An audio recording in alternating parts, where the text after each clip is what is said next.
Layangan Putus Season 2 versi cerita kembali lagi dengan saya Malikonian di channel Malikonian.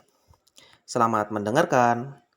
Setelah sukses besar di season pertamanya, di season 1 dengan 10 episodenya, film dengan judul Layangan Putus itu telah membius jutaan penonton, utamanya para ibu-ibu. Bener kan bapak-bapak? Ibu-ibu emang gitu. Ya iyalah, mana ada orangnya yang mau diselingkuhin sama pasangan hidupnya toh. Di sini udah si Kinan tuh baik, cantik, sabar.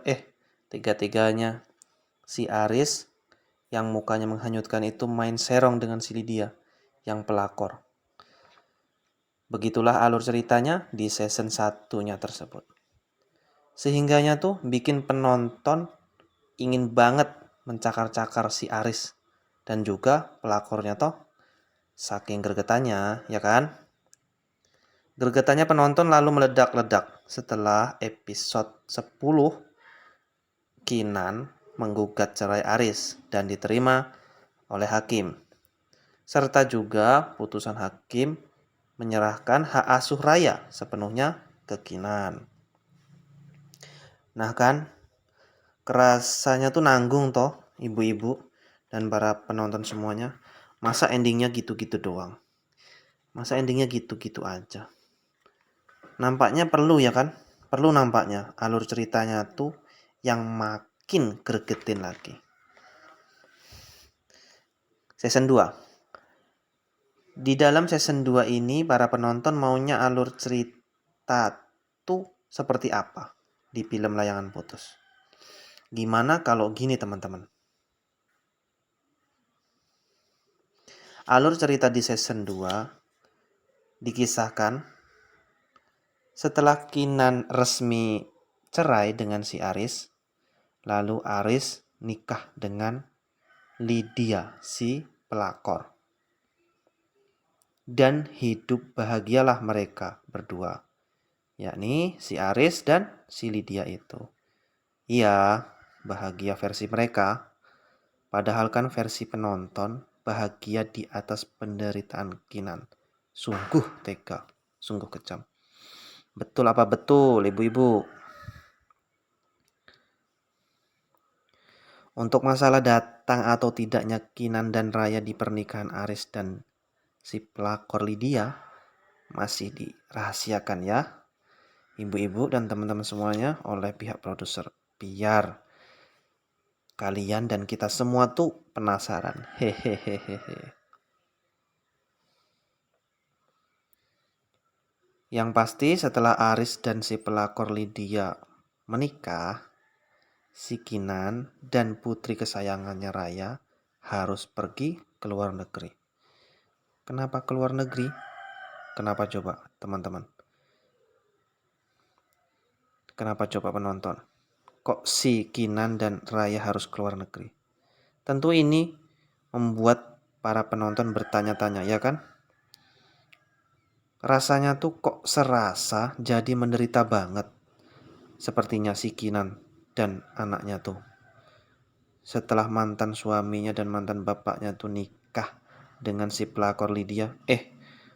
Kok si Kinan harus serasa ngejauh. Seperti ngenenangin diri gitu, ya kan, keluar negeri.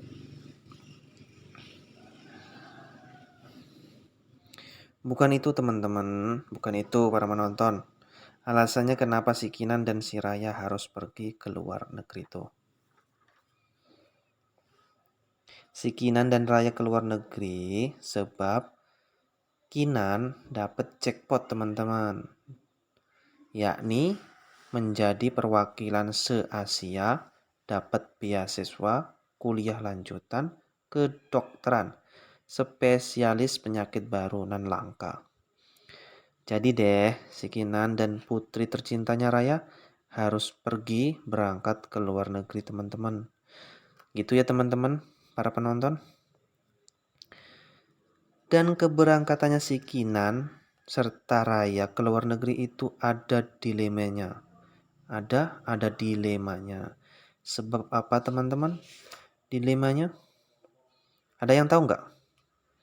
yakni si Kinan dilamar si Andre. Si Andre itu Pak Dokter yang menangani saat Kinan akan melahirkan Raya itu loh. Di saat masa idahnya selesai, si Andre itu melamar si Kinan. Namun si Kinan belum bisa menjawabnya, sebab ia harus keluar negeri dulu. Walaupun kita tahu, ya kan penonton? Penonton juga tahu kalau si Kinan juga ada rasa atau perasaan ke Andre. Kendati demikian, Andre tak pun kecewa dan bilang akan tetap menunggu si Kinan. Si Kinan pun memberi ucapan penenang kalau dia di luar negeri akan baik-baik saja, teman-teman. Dan sekembalinya ke Indonesia akan segera menemui Andre. 2 tahun si Kinan dan si Raya di luar negeri. Kehidupan Aris dan istrinya si pelakor, Lydia itu pun diberi anak. Dan mereka makin kaya raya serta makin bahagia. Ya. Masih ya, bahagia versi mereka berdua. Tapi kalau versi penonton bahagia di atas penderitaan si Kinan toh. Sungguh kejam. 2 tahun berlalu dan si Kinan pun kembali bersama putrinya Raya ke tanah air, ke Indonesia. Lalu beberapa saat terdengar kabar kalau si pelakor Lydia itu menderita sakit. Yaitu rambutnya rontok-rontok dan berangsur-angsur pulih. Namun rontok-rontok lagi. Disusul matanya belekan, terus berair, memerah, bengkak, dan berangsur-angsur pulih kembali. Namun kumat lagi. Rambutnya rontok-rontok lagi, matanya sakit-sakit lagi, dan telinganya kopokan. Kopokan, berair, keluar lendir yang bau. Dan berangsur-angsur pulih kembali, namun kumat lagi. Periodenya sakitnya itu 2 minggu, pulihnya 2 minggu.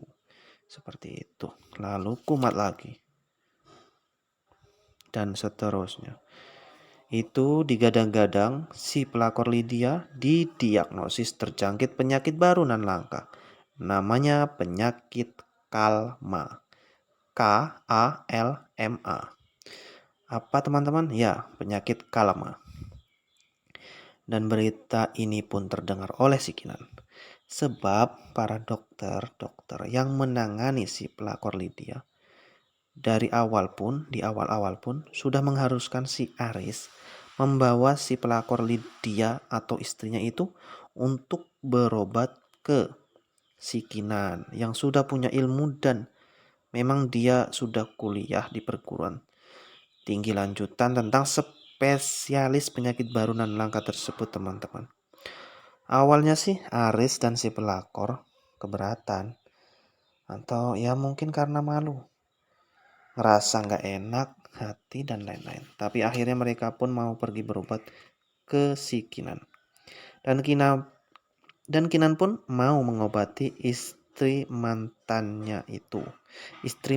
suaminya itu. Sebab profesionalismenya dan kebaikan hatinya si Kinan. Setelah konsultasi dan berobat ke si Kinan,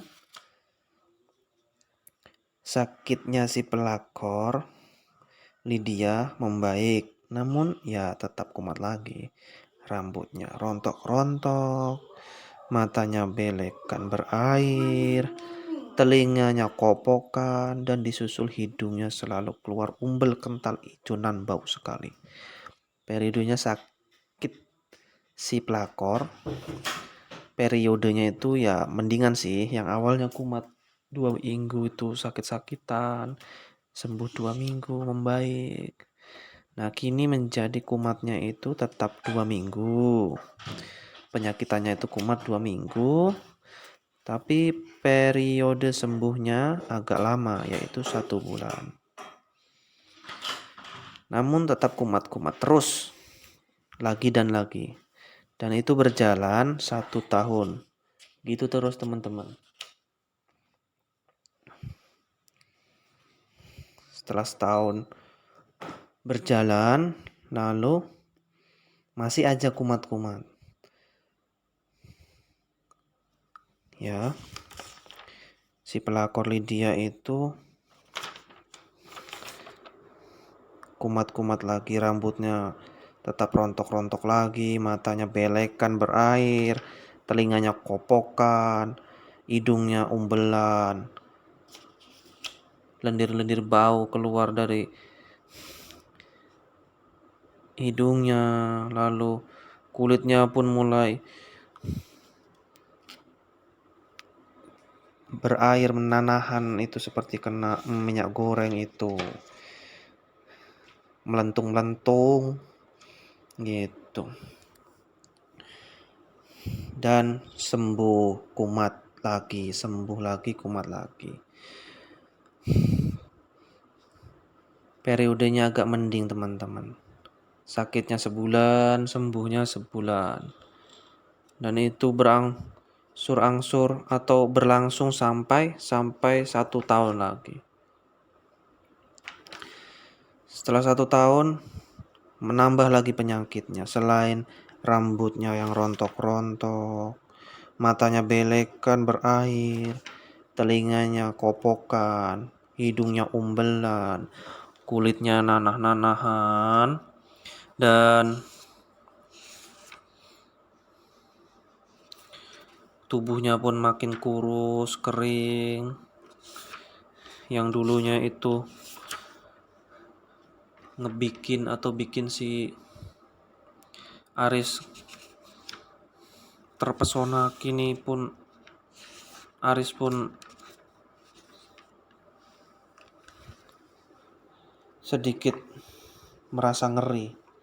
Tapi karena Aris cinta dengan si pelakor, sebab juga tidak ada pelakor-pelakor lain yang mengganggu hubungan si Aris dan si Lydia itu.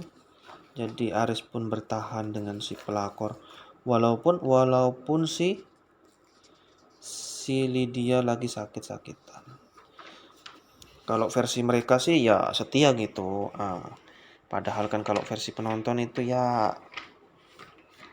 dinikmatin aja, dirasain akibat dari perbuatan si Lydia dan si Aris tersebut. Penyakitnya kalma, KALMA. Itu bisa dikatakan itu adalah karma karena mereka telah menyakiti atau mengkhianati si Kinan. Berlangsung lama, terus-terusan gitu aja kumat-kumat si Lydia itu, penyakitnya matanya belekan, rambutnya rontok-rontok, langsung telinganya keluar kopok, bau, disusuk juga hidungnya itu keluar umbel, bau, kulitnya melepuh, bernanah, badan kurus kering, dan di lubang-lubang yang sensitifnya pun mengeluarkan lendir-lendir yang sangat bau, yang sangat menyengat. Itu berlangsung selama 1 tahun, 2 tahun, 3 tahun. Hingga pada akhirnya si Aris dan si si Aris dan si Lydia itu menjadi jatuh miskin. Iya, teman-teman penonton. Jatuh miskin karena harus membayar biaya pengobatan si Lydia itu.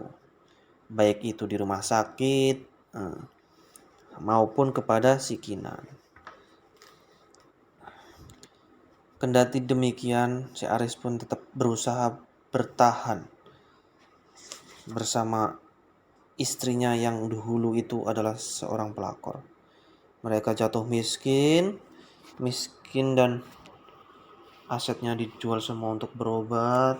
Langsung si rumahnya juga dijual untuk berobat, namun tetap saja penyakitnya kambuh-kambuhan. Lalu si Kinan menjadi kaya raya, akibatnya dia menangani penyakit langka, jadi dia dapat bayarannya ya sesuai profesionalitasnya. Dia mendapat bayaran karena profesionalitasnya. Dia menjadi kaya raya dan akhirnya Andre pun datang melamar si Kinan. Dan si Kinan pun menerima lamaran Andre dan si Kinan pun menikah dan mereka pun hidup bahagia. Andre dan Kinan hidup bahagia bersama anaknya Raya, sedangkan si Aris dan si pelakor Lydia hidup dalam kemiskinan dan sangat menderita. Penyakitnya si pelakor pun kumat-kumat terus. Mereka hidup menderita dalam kemiskinan, sedangkan Andre, Kinan, Raya bahagia. Sekian.